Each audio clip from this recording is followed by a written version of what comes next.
The stars had always called to humanity, and now humanity had finally answered. Unity Station floated in the darkness between 3 solar systems, a massive ring of metal and light that served as the meeting place for over 40 different species from across the galaxy.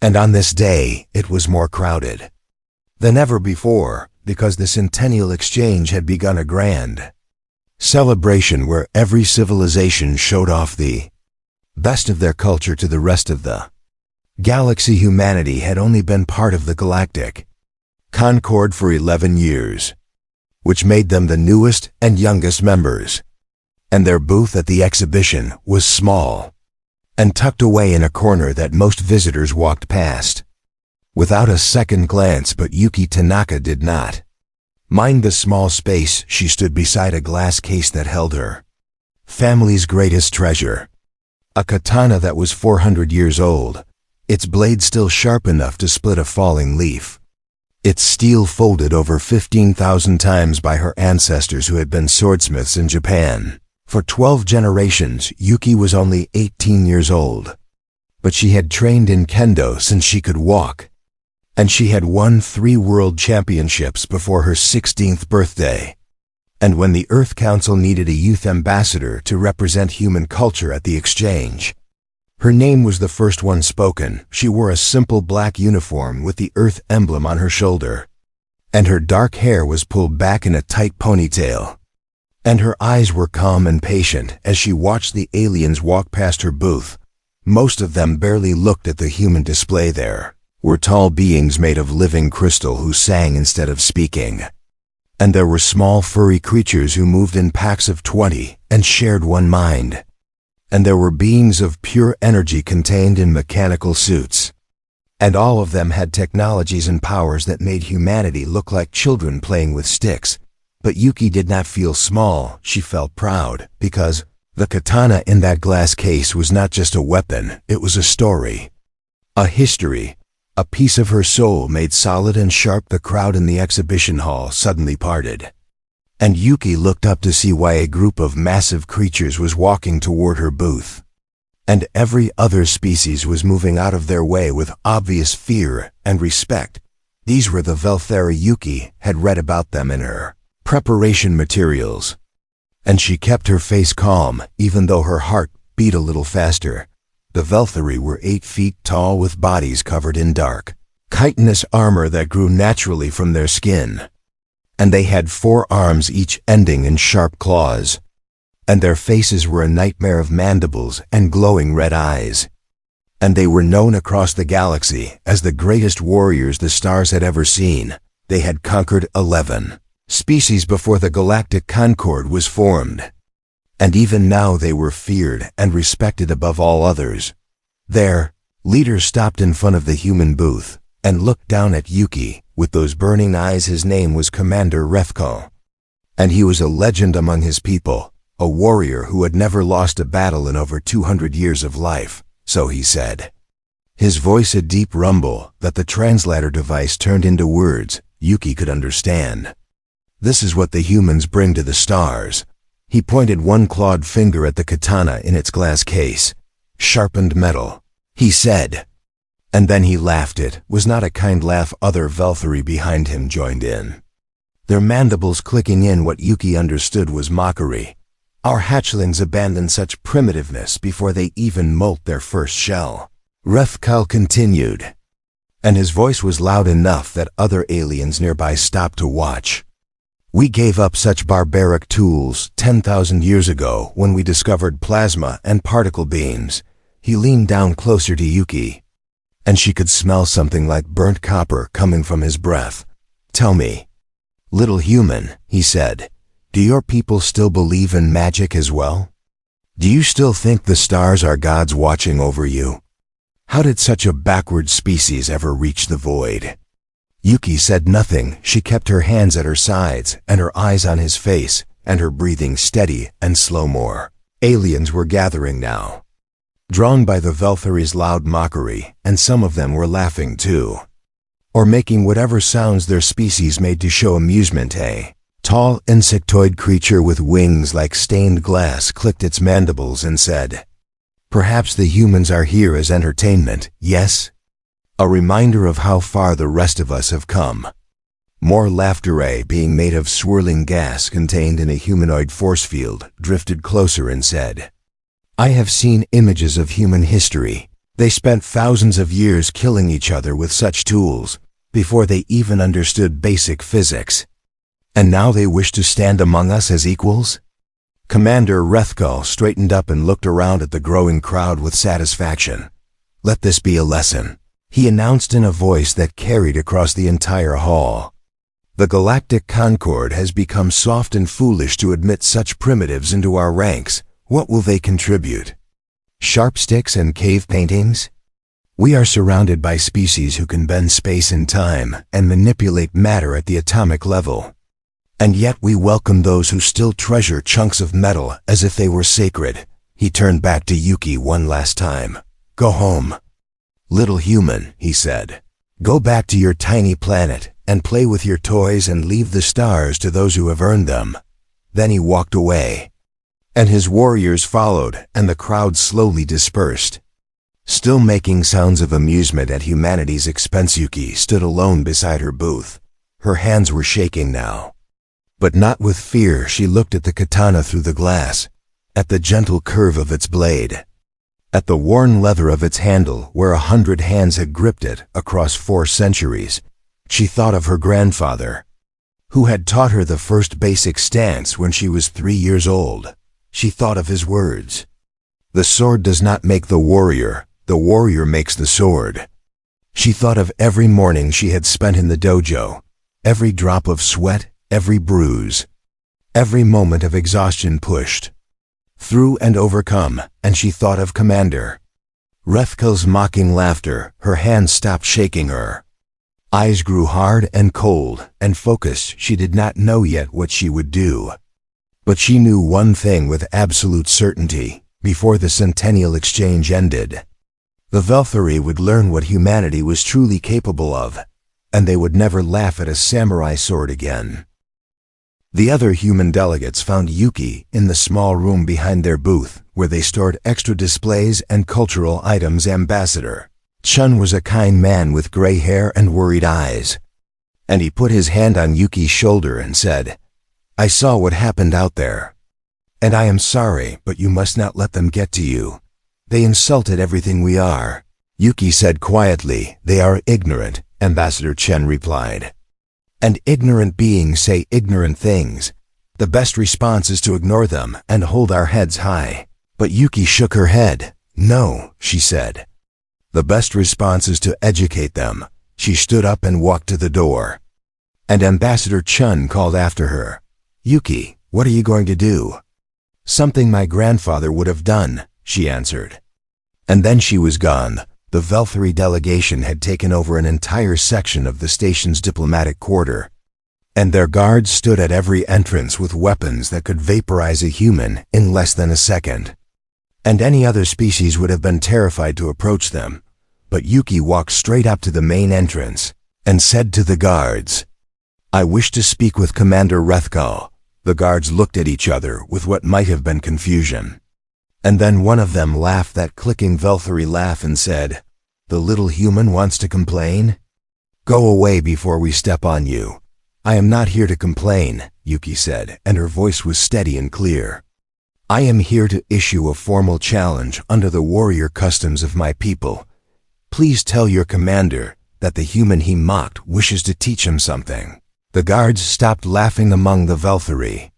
A formal challenge was sacred, and to refuse one was the greatest dishonor a warrior could suffer. One of the guards disappeared inside, and a few minutes later he returned and gestured for Yuki to follow. Commander Rethkal was sitting on a massive chair that looked almost like a throne, surrounded by his officers, and when Yuki entered the room he leaned forward with interest in his glowing eyes. The tiny human returns, he said. My guards tell me you wish to issue a challenge. Is this true? It is true, Yuki said. And what exactly are you challenging me to? A contest of who can swing sharpened metal the fastest? He laughed, and his officers laughed with him, but Yuki did not smile. You measured my sword and found it primitive. she said. But you did not measure the hand that wields it. And you did not measure the centuries of spirit that have been folded into its steel. I challenge you to a demonstration in the station's combat theater, your weapon against mine, so that you may learn what you failed to see. The laughter stopped. Commander Rethkal leaned back in his chair and studied Yuki with new interest. You are serious, he said. I am. You understand that I have killed over 3,000 enemies in personal combat, that I have fought beings 10 times your size and 100 times your strength, that I could end your life with a single blow? I understand, Yuki said, but I am not here to kill or to die. I am here to teach. And sometimes the best lessons come from unexpected teachers. Commander Rethkal was silent for a long moment, and then he began to laugh again. But this time it was a different kind of laugh, one of genuine amusement rather than mockery. You have courage. Little human, he said. Foolish courage. But courage nonetheless. Very well, I accept your challenge. And we will meet in the combat theater tomorrow at the station's midday cycle. And the entire Concord will watch as I demonstrate why your primitive weapons belong in a museum. Yuki bowed. A formal Japanese bow of respect between warriors. Thank you, she said. I will see you tomorrow. And then she turned and walked out that night. Yuki returned to the human booth after all the other visitors had gone. She opened the glass case and carefully lifted out the katana, feeling its weight in her hands, feeling the centuries of history flowing through the steel. Into her palms, she sat down on the floor in the traditional seiza position and laid the sword across her knees, and then she began the ritual her grandfather had taught her. First, she cleaned the blade with a soft cloth, removing every speck of dust, every hint of moisture, until the steel gleamed like liquid silver. Then she meditated, closing her eyes and slowing her breathing until her heartbeat was as steady as a drum. And as she meditated, she spoke names. Tanaka Hiroshi, she whispered, who forged this blade in the fires of his soul. Tanaka Kenji, who carried it through war and kept it clean of dishonor. Tanaka Yumi, who was the first woman of our line to master its edge. Tanaka Masaru, my grandfather, who taught me that the sword is only as strong as the spirit that guides it. She spoke 12 names in total, one for each generation that had held this blade. And with each name she felt something settle deeper into her bones, not just memory, but presence, as if the spirits of her ancestors were gathering around her to lend her their strength. She did not know that she was being watched in the shadows at the edge of the room. A figure observed her with large, curious eyes. This was Elis, a scientist of the Corvith species, a being that looked almost like a slender humanoid deer, with soft gray fur and long ears and eyes that seemed too large and too knowing for her gentle face. Corvith were known throughout the galaxy for their empathic abilities and their study of consciousness. And Elis had been drawn to the human booth by something she could not explain. Now she watched Yuki's ritual with growing fascination, and she held a small device in her hands that measured neural patterns and biometric data. What she saw made her breath catch in her throat. Human girl's brain activity was changing, synchronizing into patterns that Elis had only ever seen in hive mind species, patterns that should have been impossible for an individual being to achieve. And yet here was this young human, this member of a species that the galaxy considered primitive, achieving through ritual and discipline what the Corvith had thought was beyond individual reach. Elis made a note in her research file. Humans may be far more than they appear. Further observation required.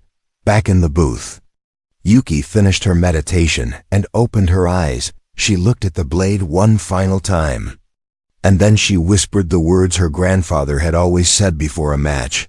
Let my mind be empty. Let my spirit be full. Let my blade be true. She sheathed the katana and stood up. Tomorrow, she would face the greatest warrior the Valkyrie had ever produced. Tomorrow, she would show the galaxy what humanity could do. She was not afraid. She was ready. The combat theater was the largest arena on Unity Station. A massive circular space surrounded by rising seats that could hold 10,000 spectators of every shape and size imaginable, and on this day, every seat was filled. Word of the challenge had spread across the entire station like fire through dry grass, and beings from 40 different species had come to watch what they expected to be a brief and embarrassing defeat for humanity. Velthury had turned the event into a spectacle, broadcasting it not just across the station, but to every ship and colony within range. And Commander Rethkal had made sure everyone knew what was about to happen.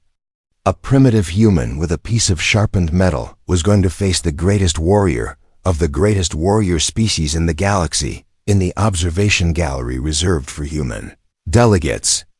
Ambassador Chun sat with his hands clasped so tight his knuckles had turned white beside him. The other human representatives watched in tense silence. "She is going to get killed," someone whispered. "No," Ambassador Chen said, though his voice was not entirely steady. "She knows what she is doing, at least." "I hope she does." Down on the arena floor, the doors on opposite ends slid open. From the left side came Commander Rethkal, was even more terrifying in the harsh light of the arena, his dark armor gleaming. His 4 arms spread wide as he walked toward the center with the confident stride of a predator who had never known defeat. His upper right hand he carried his weapon, a Velthury thermal lance, a weapon that could slice through starship armor as easily as a knife through water. Its blade made of focused plasma contained in a magnetic field, glowing orange and red like a captured piece of a star. The crowd roared with approval as he raised the weapon above his head. From the right side came Yuki. She looked impossibly small compared to the Velthury commander. A slender figure in a simple white training uniform, her dark hair tied back, her face calm and expressionless. In her hands she held the katana, its steel blade looking dull and primitive next to the blazing light of the thermal lance. The crowd fell silent for a moment, and then many of them laughed. Some of them actually felt pity for the tiny human who was about to be destroyed. But Yuki did not hear the laughter. She did not see the thousands of eyes watching her. She saw only her opponent, and she felt only the weight of the sword in her hands, and she heard only the rhythm of her own breathing. The arena's automated referee, a floating sphere that managed combat events, announced the rules in a voice that echoed through the space. "This is a demonstration of martial skill. The match ends when one combatant yields or is disarmed. Lethal force is prohibited, but contact is permitted. Commander Rethkal has agreed to limit his thermal lance to non-lethal intensity. Combatants, are you ready?" Rethkal laughed and spun his lance in a blazing circle. "Ready to teach this child her place," he said. Yuki simply raised her katana in front of her face in a traditional salute, then lowered it into her starting stance. "Begin." The referee announced. Rethkal did not waste time. He surged forward with speed that seemed impossible for something so large, his thermal lance sweeping toward Yuki in a wide arc that would have cut her in half if she had been standing still. But she was not standing still. She moved. It was not a block. The katana could not block a thermal lance without being destroyed. It was not a dodge. There was nowhere to dodge to. In the time she had, it was something else entirely. A flowing sidestep that seemed to carry her around the attack like water flowing around a stone. The thermal lance passed through the space where she had been, close enough for her to feel its heat on her skin. And she was already moving again, circling, repositioning, her feet barely seeming to touch the ground. Rethkal turned and attacked again. Faster this time, a series of strikes with all 4 of his arms alternating to control his weapon with devastating precision. Each strike should have ended the match. Each strike found only empty air. Yuki was not fighting him. She was dancing with him, reading his movements before he made them, understanding his balance and his momentum, and using them against him. The crowd had stopped laughing in the human section. Ambassador Chun leaned forward with wide eyes. "What is she doing?" Someone asked in amazement. I do not know, Chun whispered. But it is beautiful. Rethkal was growing frustrated now. He had never faced an opponent like this. One who refused to meet his strength with strength. One who seemed to become less solid the harder he tried to hit her. Stand still and fight. He roared, and he launched his most powerful attack yet. A overhead strike with all his weight and strength behind it. The thermal lance screaming through the air. Yuki did not stand still, but she did stop running. She stepped forward toward the attack, not away from it.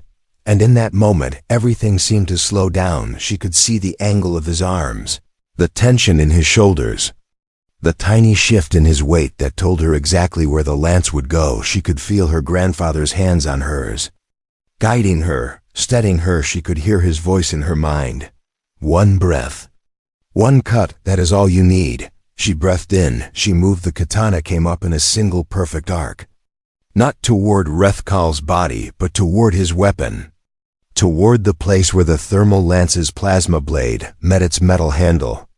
Toward the power coupling that fed energy from the generator. To the magnetic containment field, the ancient steel met the advanced technology at exactly the right angle, with exactly the right force at exactly the right moment. There was a sound like a thunderclap. The thermal lance dyed its plasma blade, flickered once and then vanished, leaving Rethkal holding nothing but a metal stick. And before he could react, Yuki had completed her motion and now stood, with the tip of her katana resting against the soft flesh. Under his mandibles, the one spot on a Velthari's body that their natural armor did not protect. The arena was completely silent. 10,000 beings held their breath. Rethkal looked down at the blade touching his throat. And then he looked at the dead weapon in his hands.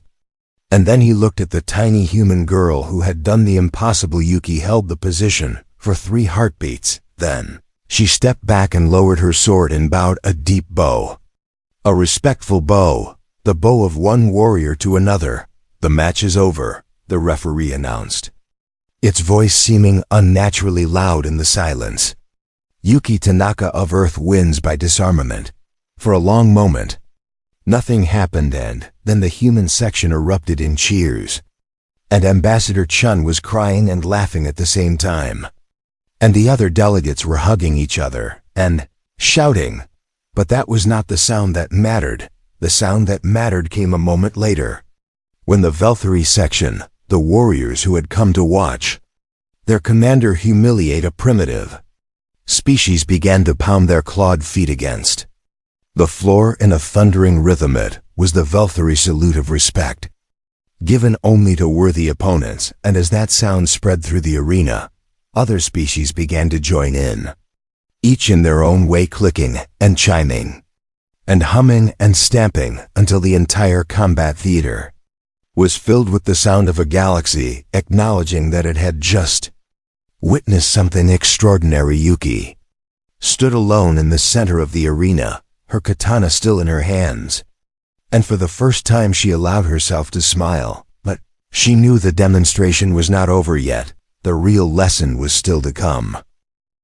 The combat theater did not empty after the match ended. Instead, the spectators remained in their seats, watching and waiting, because they understood that something important had just happened, and they wanted to know what it meant. Commander Rethkal stood in the center of the arena, staring at the dead thermal lance in his hands. He'd held this weapon for over 100 years, had used it to defeat enemies that would give most species nightmares, had believed with absolute certainty that no primitive tool could ever match its power, and now a human girl with a piece of ancient steel had proven him wrong. He looked up at Yuki, and his voice was quieter than before, without the mockery and arrogance that had filled it yesterday. How? He asked, and there was genuine confusion in his glowing eyes. Your weapon is inferior to mine every measurable way. Your body is weaker than mine, slower than mine, smaller than mine. Your species has no natural armor, no claws, no ability to see heat or sense magnetic fields. How did you defeat me? Yuki sheathed her katana and walked toward him until she stood close enough to look up into his face. "You asked the wrong question," she said. And her voice was calm and clear, and it carried across the silent arena so that every spectator could hear. "You measured the sword and found it lacking. And so you thought the battle was already won, but you did not measure what matters. And what matters?" Rethkal demanded. "The hand that holds the blade," Yuki said. "The heart that guides the hand, the centuries of discipline and training and sacrifice that came before this moment." She drew the katana again and held it up so that its blade caught the light. "This sword is 400 years old," she continued. "It was forged by my ancestor in a fire he built with his own hands. Using techniques that took him 30 years to master, the steel was folded over 15,000 times, each fold making it stronger and more flexible, removing impurities, creating something greater than the raw materials it came from." She lowered the blade and looked at Rethkal. "But the sword is not the weapon." "Commander, I am the weapon. The sword is only an extension of my will, my training, my spirit." "Spirit," Rethkal repeated the word as if he had never heard it before. "What is spirit? How does it defeat plasma and magnetic containment?" "Your weapon was made in a factory," Yuki said. "Machines built it according to mathematical specifications. And it is powerful and efficient and deadly, but it has no memory, no history, no meaning beyond its function." She touched the handle of her katana. "This blade carries 12 generations of my family within it, every time I hold it. I hold the hands of everyone who held it before me. And I hear their voices and feel their strength. When you attacked me, you were not fighting one human girl. You were fighting 400 years of warriors who trained and studied and perfected their art, so that one day I could stand here and use what they learned." She paused and looked around at the thousands of aliens watching her. "My people have a word," she said. "We call it kenjutsu, which means the art of the sword, but it is not really about the sword at all. It is about understanding yourself so deeply that the sword becomes part of who you are, and understanding your enemy so completely that you know what they will do before they do it." "You knew what I would do?" Rethkal asked. "I knew you would attack with overwhelming force," Yuki said. "Because that is what the Velthari are famous for, power and aggression, and the assumption that strength always wins. And I knew that if I matched your strength with my strength, I would lose. So I did not try to match you. You dodged," Rethkal said. "You ran. I flowed," Yuki corrected him. "Like water onto stone, water is soft and weak. But given enough time it can wear away mountains, because it does not fight the mountain. It simply goes where the mountain is not." At that moment, a new voice spoke up from the edge of the arena. "May I add something to this discussion?" It was Elis, the Korvath scientist, walking forward with her large, gentle eyes fixed on Yuki and her data tablet in her hands. "I observed the human ambassador during her preparations last night," Elis said, addressing both the combatants and the watching crowd. "And I took readings of her neural patterns during the match. What I found is remarkable." She held up her tablet so that the arena's display systems could project her data across the massive screens above during the fight. "This human achieved a state of neural synchronization that my people call resonance.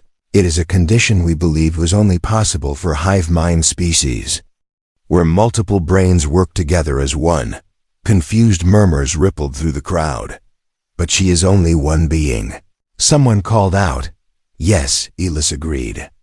"And yet somehow, through ritual and training and what she calls spirit, she achieved the same brain state as a connected collective. Her mind was operating with perfect unity. No conflict between conscious thought and reflexive action. No hesitation between perception and response." She turned to look at the assembly. "Do you understand what this means? Humans have no telepathy, no shared consciousness, no biological advantages that would explain this capability. They achieved it through pure discipline, through generations of practice and teaching, through what they call tradition." She gestured at Yuki. This human girl has access to something that our most advanced species have forgotten how to reach. She can synchronize her entire being through nothing but the strength of her will and the legacy of her ancestors. Commander Rethkal was silent for a long moment. Then he did something that made every Velthari in the arena gasp. He lowered his head among the Velthari. This was the gesture of warriors' acknowledgement, a recognition given only to those who had proven themselves worthy of the highest respect. And it had not been given to a non-Velthari in over 300 years. I called your weapon primitive, he said slowly. I called your species backward and barbaric. I was wrong. He raised his head and looked at Yuki with new eyes. Your sword is not primitive, it is refined. In a way that our weapons will never be, and your people are not backward, they are something different. Something we lost when we became so focused on power that we forgot what power is truly for. Yuki bowed again. We do not fight to destroy, she said softly. We learn to fight so that we would not have to. The way of the sword is not about killing. It is about discipline and honor and the protection of those we love. She looked up at the thousands of beings watching her. Humanity is young among the stars. And we have much to learn from all of you, but perhaps sometimes we also have something to teach. The arena was silent for a long moment, and then, slowly at first but building like a wave, the applause began. Every species in that great theater was acknowledging what they had witnessed, not just a victory in combat, but a lesson in what civilization truly means. Yuki stood in the center of it all, a small human girl holding an ancient sword. And she knew that everything had changed. Humanity had been laughed at when they arrived at the Centennial Exchange. They would not be laughed at again. One station week had passed since the duel in the combat theater, and the Terran Cultural Pavilion looked nothing like it had before. Where once a small booth sat ignored in a forgotten corner, there was now a constant crowd of aliens pressing close to see the human exhibits, asking questions in dozens of languages, reaching out with tentacles and claws and energy fields to touch the artifacts that they had once dismissed as primitive curiosities. Yuki stood beside the katana's display case, answering questions until her voice grew hoarse, and then answering more questions still, because she understood that every conversation was a chance to build a bridge between humanity and the rest of the galaxy. Your species truly developed this metal folding technique on your own? A crystalline being asked, its voice like wind chimes in a gentle breeze, without any contact with other civilizations. Yes, Yuki said. We were alone on our planet for our entire history, everything we created. We created ourselves, remarkable, the crystal being said. And it photographed the katana with light that came from within its own body.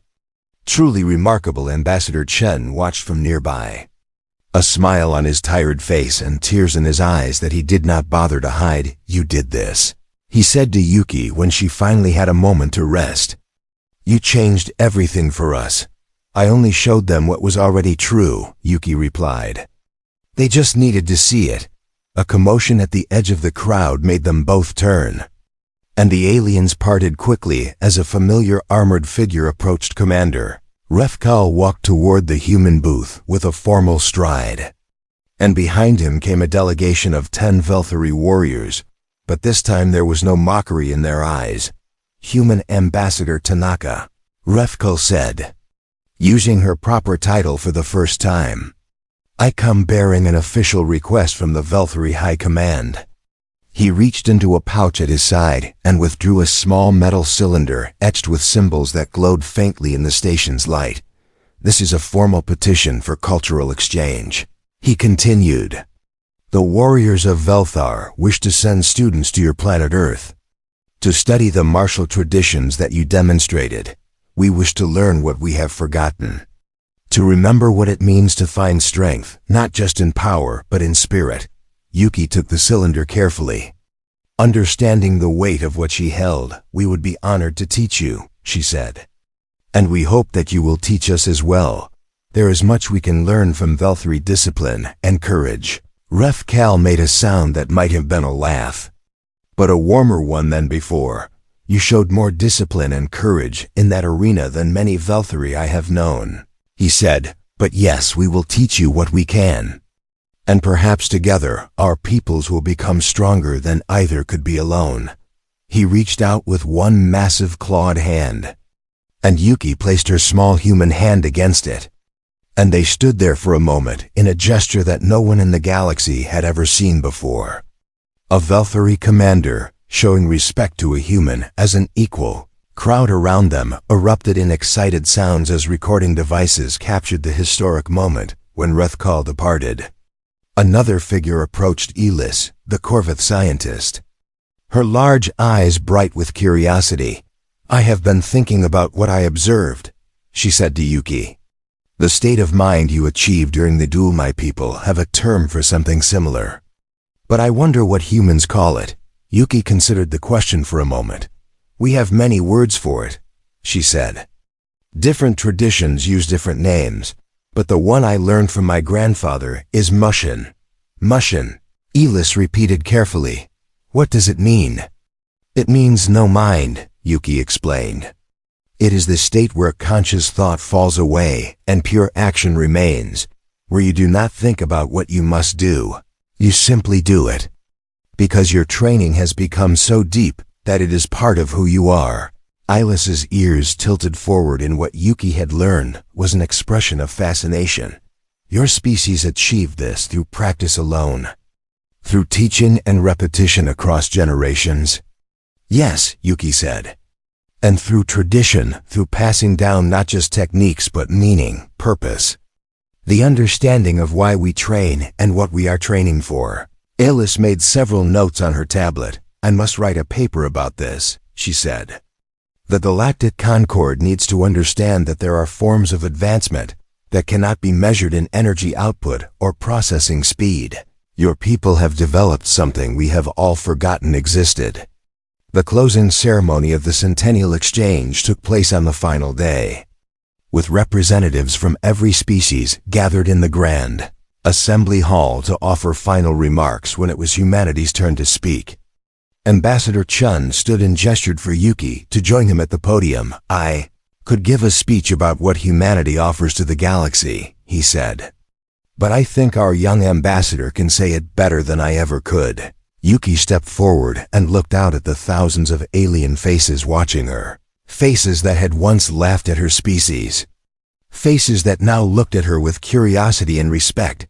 "1 week ago," she said, "humanity was mocked as primitive and backward. We were told that we had nothing to offer the stars except sharp sticks and old stories." She paused and let her eyes sweep across the assembly. "We are new to the galaxy, and we have much to learn. Your ships are faster than ours. Your weapons are more powerful. Your technologies can do things we never dreamed of in many ways. You are right that we are young and small and weak." Another pause. "But we carry something with us that cannot be measured in terawatts or light years. We carry our ancestors, our traditions, our reasons for being. We carry 10,000 years of struggle and growth and learning. 10,000 years of humans teaching each other what it means to be human." She touched the handle of the katana at her side. "This sword was called primitive. But it is not. It is the opposite of primitive. It is the result of centuries of refinement, of masters teaching students who became masters themselves, of knowledge passed down like a flame from one generation to the next." Her voice grew stronger. "Mock the sword if you wish, but know that the hand holding it has 10,000 years of humanity behind it, and all of humanity ahead of it. We are not just one species among many. We are the sum of everyone who came before us, and the promise of everyone who will come after." She bowed. "Thank you for welcoming us to the stars. We hope to be worthy of that welcome." The assembly hall was silent for a long moment, and then the applause began, not the polite applause of diplomatic courtesy, but genuine appreciation, genuine acknowledgement that something had changed later. When the ceremony was over and the crowds had dispersed, Yuki returned to the human booth one final time. The katana had been placed back in its glass case. But beside it now hung a new plaque that had been delivered that morning. A gift from the Galactic Concord's Cultural Committee. It read, Earth Artifact Number 1, Katana Classification, Advanced Cultural Technology. Yuki smiled and placed her palm against the glass, feeling the faint warmth of the display lights, imagining she could feel the presence of all the ancestors who had held this blade before her. We did it. Grandfather, she whispered. They understand now, outside the viewport behind her. The stars stretched out in every direction. Billions of points of light. Billions of worlds. Billions of possibilities. Humanity had taken its first real step into that vastness, not with weapons or warships, but with tradition and spirit, and the simple truth that being human meant carrying the strength of everyone who had come before. The galaxy would never laugh at them again. And somewhere, in whatever place the spirits of honored ancestors go, an old man in a simple training uniform nodded with quiet pride. His granddaughter had learned well, and she had taught even better.